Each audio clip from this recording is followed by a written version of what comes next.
نفسيتي تعبت واتدمرت. ما بقتش احس معاه بامان. كل مره يشوفني يضربني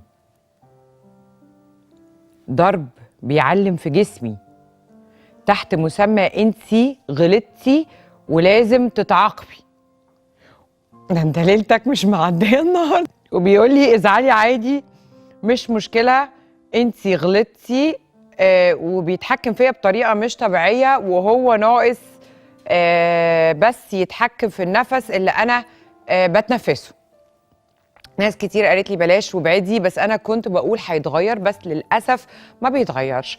لما قلت له اني عاوزه ابعد اخر مره ورفض بشده، وقال لي انتي ملكي ملكي ملكي، محدش تاني هيقرب منك، ورفض رفض تام البعد. انا تعبت منه، قولي لي اعمل ايه؟ نفسيتي تعبت واتدمرت. هو قالك هو اداكي الحل، هو اداكي المفتاح الحكايه، هو بيقولك انتي ملكي. في فرق كبير ما بين ان راجل محترم، عشان ما فيش راجل محترم بيمد ايده على واحده ست، ففي فرق ما بين ان راجل محترم يحب واحده ست ويقول لها ابعتي لي رساله لما توصلي الحته الفلانيه، ولما توصل الحته الفلانيه يرد عليها لان هو مهتم انه يطمن عليها، غير الراجل اللي بيقول لها لما تروحي من مكان لمكان تبعتي لي ومش مهم انا ابعت لك، لان هو غير مهتم، غير بانه الحاجه اللي هو متخيل انها بتاعتي تفضل بتاعتي. لا يجي واحد يعكسها بعربيه ولا يعلقها بيه ولا يكلمها كلمتين حلوين فتبتدي تتجه له، فتبتدي انا اطلع بره الصوره. فهذا الرجل او شبه الرجل،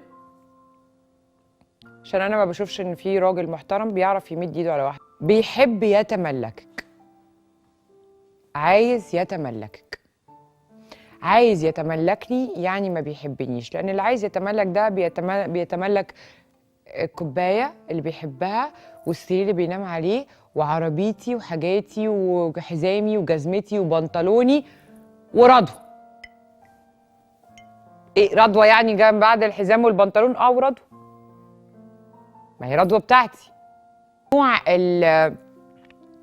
حب التحكم ده انا برفضه جدا، وانتي واضح ان انتي رافضاه جدا. يبقى انا وانتي متفقين حضرتك تعملي ايه.